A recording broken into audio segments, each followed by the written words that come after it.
It may seem like Apple is behind the competition a lot of the time. The company appeared to be slow to developments like widgets, bezel-less displays with camera notches and screens with high refresh rates. And with the iPhone 16 Pro, it appears to once again be late to the party, bringing generative AI features and a real button for the camera to its 2024 flagship. But if you will allow me to play therapist for a moment, I think it's not that Apple is slow, I think Apple is cautious, perhaps overly so. Caution on its own isn't a bad trait, in fact, it could be considered thoughtful rather than rushed to the cutting edge with its peers. Apple delivers, usually finding a slightly different approach that is often an improvement on what's out there. Just look at the Vision Pro headset or Apple Silicon, or even the iPod, the iPad, and the AirPods, which were far from the first of their kind when they launched. With the iPhone 16 Pro, the focus is on cameras and Apple Intelligence. The problem is Apple Intelligence isn't quite here yet. We can test some features in the developer beta that's currently available, but that's not necessarily the same as the experience the public will get when the update rolls out in October. It's not unprecedented for new iPhones to launch without some marquee features, sure, and thankfully there is still plenty that the iPhone 16 Pro brings. From camera control, the Fusion camera, and other video related updates to slightly bigger displays and iOS 18, the iPhone 16 Pro and Pro Max are intriguing successors, even absent the wanted intelligence features that are still to come. I am getting deja vu. Looking back at my review of the iPhone 15 Pro, I see a picture of that phone and its predecessor lined up by side to show just how much thinner the bezels are. Apple has once again trimmed the borders on its flagship phones, but while doing that enabled it to reduce the handset size in 2023. This year it allowed the company to cram in larger screens without much change in footprint. The iPhone 16 Pro and Pro Max displays have increased in size from 6.1 inches and 6.7 inches up to 6.3 inches and 6.9 inches respectively. Both handsets have grown ever so slightly too, by just under 1mm in width and about 3mm in height.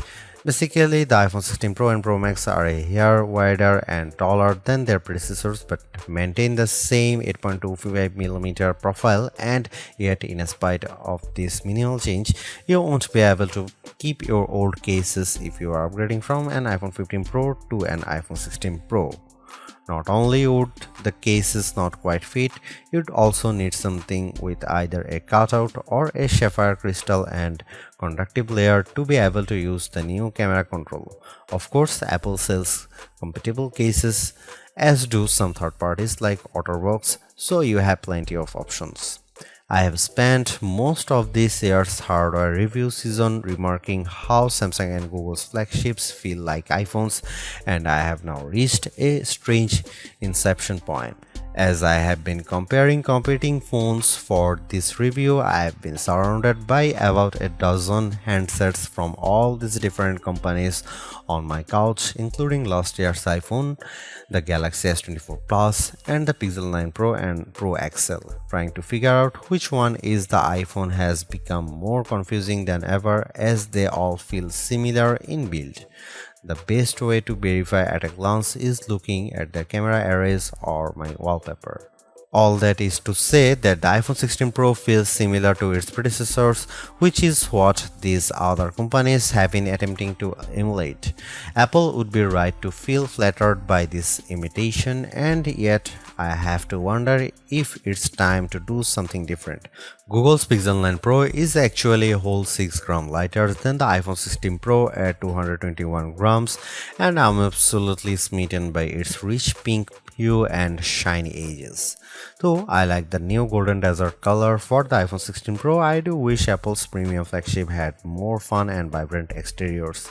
That said, I do love the base iPhone 16 in pink, teal, and ultramarine. Arguably, the biggest change to the iPhone 16 lineup, not to mention the iPhone 16 Pro, is the introduction of camera control. This is a button on the right side of the device which has touch and pressure sensors on it to enable greater control with swipes and semi-presses. One of the things this was supposed to do was let you push slightly on the button to trigger focus, similar to what half pressing a DSLR shutter button would do. That function won't be available at launch, so I can't say if it's effective. But by the large, camera control is a very Apple approach to a feature that has been around for years. From phones by Sony and Nokia with dedicated shutter buttons to Android handsets with hardware-based double-click shortcut, the notion of quick access to your camera without having to fudge with the screen is a popular one. For good reason too. I've hated having to swipe or long press the icon on my iPhone's lock screen in the past, and even though I could set the iPhone 15 Pro section button to open the camera, it just wasn't positioned well and I'd have to give up my mute button. So, Apple isn't breaking new ground with its hardware shortcut for a frequently used app, but it does do a few things differently.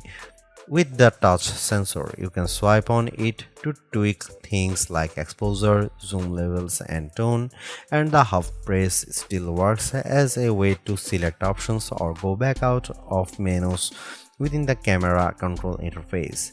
In theory, it's a nice way to make changes in the fly. In reality, there are a few issues and they largely have to do with placement. The button sits a little farther from the base of the phone than I'd like, so my fingers have to reach a bit more to press it, whether I was in landscape or portrait mode. This wasn't usually a problem when I had both hands free and could steady the iPhone with my other hand and readjust my grip. But if you are trying to take a quick shot with just one hand, the button's location can feel unintuitive. Of course, everyone has different finger lengths and ratios, so it's entirely possible that other people find this logical. It also depends on your grip. If you are cradling the bottom of the device in your palm, it's harder to maneuver. If you are covering part of the screen and reaching out for the button head on, it's slightly easier to use camera control. Still, even for those with the strongest claws, swiping and half pressing and double half pressing on the sensor is tricky. I was only ever really able to do that if I had my thumb holding up on the bottom edge and my middle ring and little fingers steadying the right end of the phone. Maybe this is a new camera grip I just need to relearn for this button. The awkward placement is a minor gripe compared to what I found most annoying, the button's touch sensor. Not only was it difficult to swipe through different settings when holding the device with one hand, it also reacts to accidental touches and swipes. Sometimes the phone would slide down my palm and change the exposure or zoom level, completely ruining the vibe. I should point out that you can go into accessibility settings to either tweak or swipe sensitivity or turn it off altogether if it really bothers you. Honestly, if you are planning on making adjustments with camera control, it's best to have time, patience, and both hands free.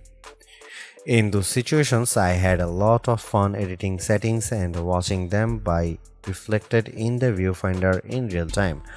I also liked zooming in and out of subjects, decomposing a shot and tweaking exposure till I liked what I saw before then pushing down to snap the picture.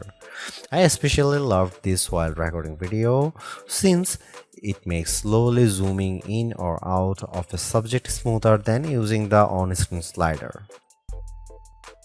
Even if you are not a glutton for buttons, there are still some camera updates that might intrigue you. This year's flagships sport what Apple calls a 48-megapixel fusion camera, which has a faster quad-pixel sensor. This enables what the company describes as zero shutter lag, which is wording it has used repeatedly over the years. In this case, it's referring to how quickly the camera will capture a shot after you press the shutter button. I will admit I was initially confused by this update in part because it requires relearning some behaviors I had adopted to mitigate the shortfalls of older cameras. Basically, the iPhone 16 Pro's cameras are now so fast that when I asked someone to throw something so I could capture it in motion to see how still the images were, my shots ended up being of the person holding the object. Our video producer and I were very confused, and it wasn't until the zero shutter lag concept was explained clearer to me that I got it. I had become used to pressing the shutter early since cameras, in my experience, would be fractions of a second slow. Apple has become so fast that it actually captured the literal moment I tapped the button instead of the split second after when the object was in mid-air. Depending on your mood, the new photographic styles can be fun or serious. Apple's tweaked the built-in camera filters to not only offer more options but give you greater control.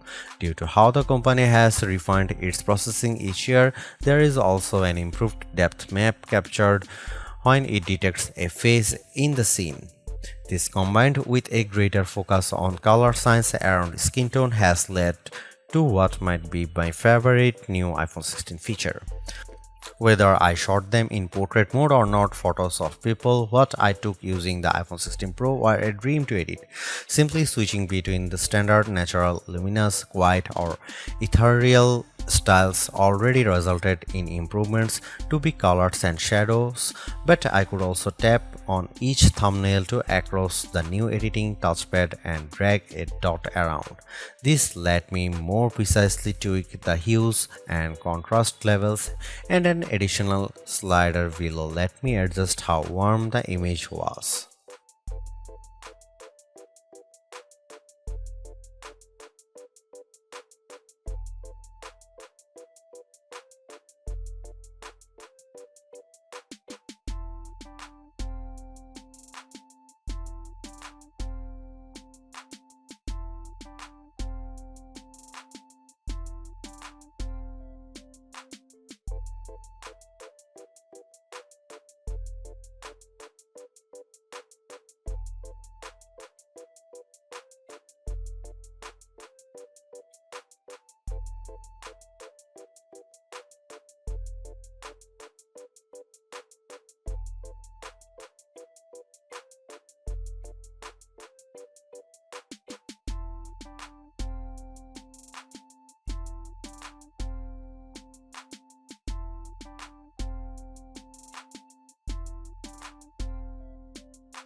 It's been about 2 months since the public beta for iOS 18 was released, and it was nice to get a taste of upcoming features like the new customizable home pages, expanded tap back reactions, and the redesigned Photos app. With the iPhone 16 launch, iOS 18 is basically ready for prime time with some caveats. This year, more than ever, it's hard to figure out what's coming to your iPhone and what isn't. With the release of Apple Intelligence slated for October, features like writing tools, cleanup for photos, and the redesigned Siri won't be ready till next month, and even then, your non-Pro iPhone 15 won't be compatible. Plus, some features that were teased at WWDC like Genmoji still haven't been added to the iOS 18.1 developer beta, which is where most Apple Intelligence features have been arriving as a preview for app makers. Within the iPhone 16 lineup too, there are things coming only to the Pro models like multi-layer recording in voice memos. It's confusing and can make choosing your iPhone a trickier decision, but for this review at least, the iPhone 16 Pro and Pro Max are getting everything. I cannot wait to try out multi-track recording in voice memos, and I hope Apple sees this yearning as a sign that it should bring this to more devices. It was nice to get time with iOS 18 even in the absence of Apple Intelligence. Honestly, I'm not even sure I'd like those features that much. In a similar way, Gemini AI was nice on Pixel 9 Pro series but didn't feel like must-haves. Some of the new iOS 18 touches I noticed immediately are the refreshed control center, which took some getting used to as I had to relearn how to swipe back to the home page since there are more pages to scroll through now. I especially enjoyed seeing the new little chat bubble appears on my voice recordings, indicating that a transcript had been generated for them, and though I haven't exchanged messages with Android toting friends yet, I'm glad to see RCS support is finally live this week. Though I was excited for the new custom routes tool in Maps, I struggle to actually create them.